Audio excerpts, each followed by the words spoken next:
Good morning students. Start करते हैं हम आज का टॉपिक। और आज का टॉपिक है हमारा परमानेंट टिश्यूज़। क्या होते हैं परमानेंट टिश्यूज़? उसमें हमने पढ़ा था पहले, इससे पहले मेरिस्टेमेटिक टिश्यू के बारे में। मेरिस्टेमेटिक टिश्यू कौन से थे? जो कंटिन्यूसली डिवाइड होते रहते हैं। उनके क्या करेक्टरिस्टिक फीचर हैं आप वो पहले वाले लेसन में पढ़ चुके हैं। तो जब उसकी एबिलिटी ख़त्म हो जाती है कि वो डिवाइड नहीं कर पाता, तो वो किस में कन्वर्ट हो जाता है? परमानेंट टिश्यूज़ के अंदर। So the tissue is formed The tissue is formed from the cells of meristematic tissue when they lose their ability to divide and have attained a permanent shape, size and function by the process called differentiation. तो ये अपनी power ख़त्म कर देते हैं divide होने की, और वो एक परमानेंट शेप, साइज़ और फंक्शन, मतलब वो सेल्स कन्वर्ट हो जाती हैं एक परमानेंट फॉर्म में। एक अलग अलग जो अलग अलग फंक्शन परफॉर्म करेंगी उसमें वो कन्वर्ट हो जाती हैं। उस प्रोसेस को हम बोलते हैं डिफरेंशिएशन। परमानेंट शेप में, परमानेंट सेल्स में कन्वर्ट हो जाती हैं कि सबके लिए अलग अलग काम डिवाइड हो जाता है कि किसको क्या काम करना है, किसको फोटोसिंथेसिस करनी है, किसको प्रोटेक्शन देना है, किसको जो है स्टोरेज का काम करना है, किसको ट्रांसपोर्टेशन का काम करना है। तो हर एक जो ये मेरिस्टेमेटिक टिश्यू है, जब ये अपनी ये पावर को खो देता है तो ये इस तरह से परमानेंट टिश्यूज़ में डिवाइड हो जाती हैं और सबके फंक्शन डिवाइड हो जाते हैं। सबका शेप, साइज़ और फंक्शन एक फिक्स हो जाता है। इस प्रोसेस को कि मेरिस्टेमेटिक से वो एक परमानेंट शेप, साइज़ में कन्वर्ट हो गई, ये प्रोसेस कहलाती है differentiation. As a result of differentiation the meristematic tissue tend to form a different types of permanent tissue. तो इसके लिए ये जो डिफरेंशिएशन के बाद ये जो मेरिस्टेमेटिक टिश्यू है, ये दो तरह के परमानेंट टिश्यू में डिवाइड हो जाती है। कौन कौन से? एक कहलाते हैं सिंपल, ठीक है, और एक होते हैं कॉम्प्लेक्स। Simple and complex. तो जो सिंपल हैं वो तीन तरह के हैं। कौन कौन से? पहला है पैरेन्काइमा, पैरेन्काइमा, पैरेन्काइमा। दूसरा है कॉलनकाइमा, ठीक है, और तीसरा है स्केलेरनकाइमा। तो तीन तरह के हैं ये, पैरेन्काइमा, कॉलनकाइमा एंड स्केलेरनकाइमा। स्केलेरनकाइमा यानी सिंपल टिश्यू कौन से होते हैं? जिनमें सारी सेल्स जो हैं वो सिंगल टाइप की सेल से मिलकर बनी होती हैं और सबके फंक्शन एक ही जैसे होते हैं। एक ही जैसे सेल से मिलकर बनी होती हैं और सबके फंक्शन भी एक ही जैसे होते हैं। और जो कॉम्प्लेक्स होती हैं, देखो सिंपल में तीन आ गए, पैरेन्काइमा, कॉलनकाइमा, स्केलेरनकाइमा। इसकी सारी सेल्स एक जैसी हैं और सब एक ही फंक्शन को परफॉर्म करती हैं, ठीक है।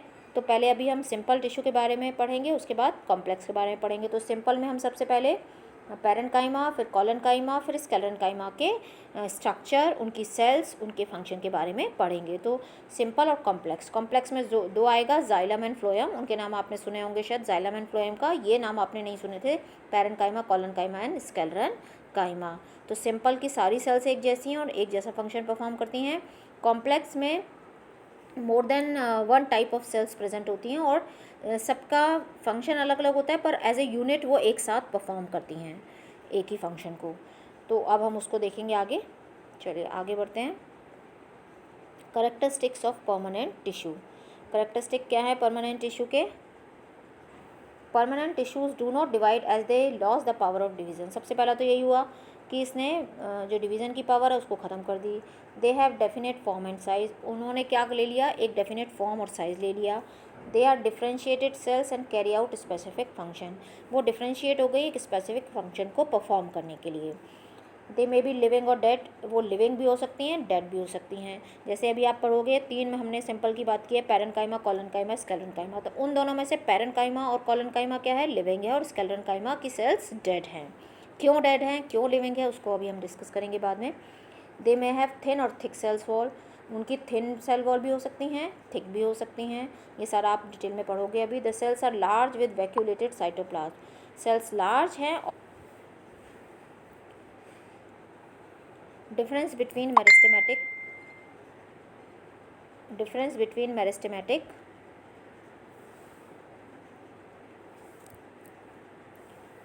difference between meristematic tissue and permanent tissue।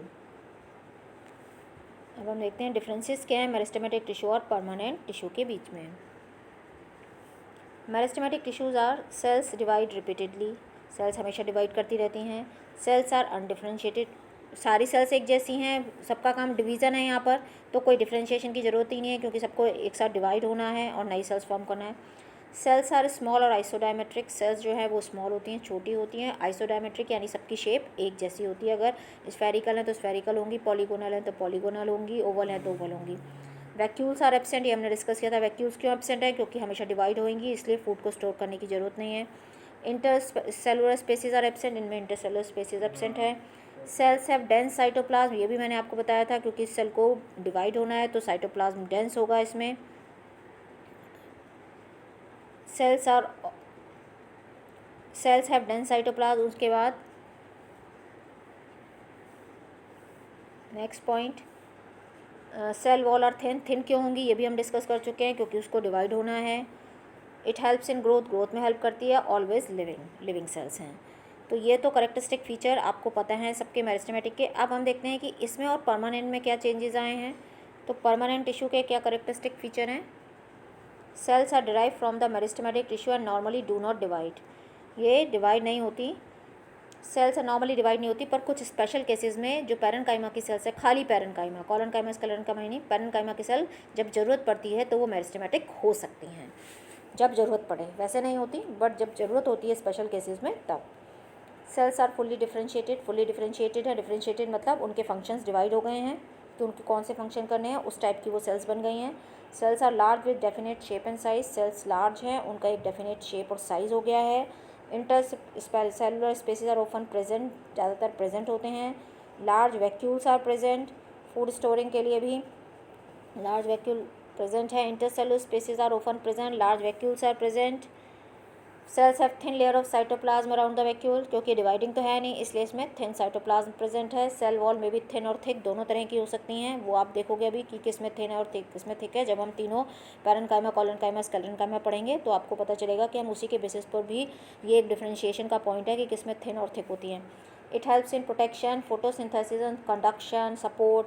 तो अलग अलग जो सेल्स हैं वो अलग अलग काम परफॉर्म करती हैं, कुछ प्रोटेक्शन में हेल्प करती हैं, कुछ फोटोसिंथेसिस करती हैं, कुछ कंडक्शन करती हैं, कुछ सपोर्ट देती हैं। सेल्स में भी लिविंग और डेड हो सकती हैं, जैसे मैंने अभी आपको बताया है, पैरेन्काइमा, कॉलनकाइमा लिविंग है और स्क्लेरेन्काइमा डेड है।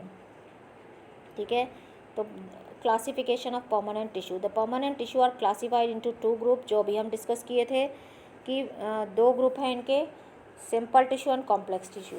Simple tissue of 3 type, parenchyma, collenchyma and sclerenchyma, 3 तरह के हैं। इसमें सिंपल में सारी सेल्स एक जैसी हैं, सबके फंक्शन भी एक ही जैसे हैं, एक ही जैसे फंक्शन परफॉर्म करती हैं। Complex tissue are of 2 type, xylem and phloem, ये आपने पढ़ा होगा। जाइलम एंड फ्लोएम में डिफरेंट टाइप की सेल्स हैं, बट वो एज ए यूनिट एक साथ परफॉर्म करती हैं एक ही फंक्शन को। Simple permanent tissue, this tissue are composed of 1 type of cells only, the cells are structurally and functionally similar हैं। On the basis of nature of cells, they are of 3 types, parenchyma, collenchyma and sclerenchyma. ये 3 तरह की cell हैं, parenchyma, collenchyma and sclerenchyma, जिसमें से जो parenchyma, collenchyma living है और स्क्लेरेन्काइमा डेड है। तो ये क्यों लिविंग है और ये क्यों डेड है, इसको हम डिस्कस करेंगे और इनके फंक्शन पूरे 1 by 1 इनको हम पढ़ेंगे। ठीक है, so thank you, thanks for watching.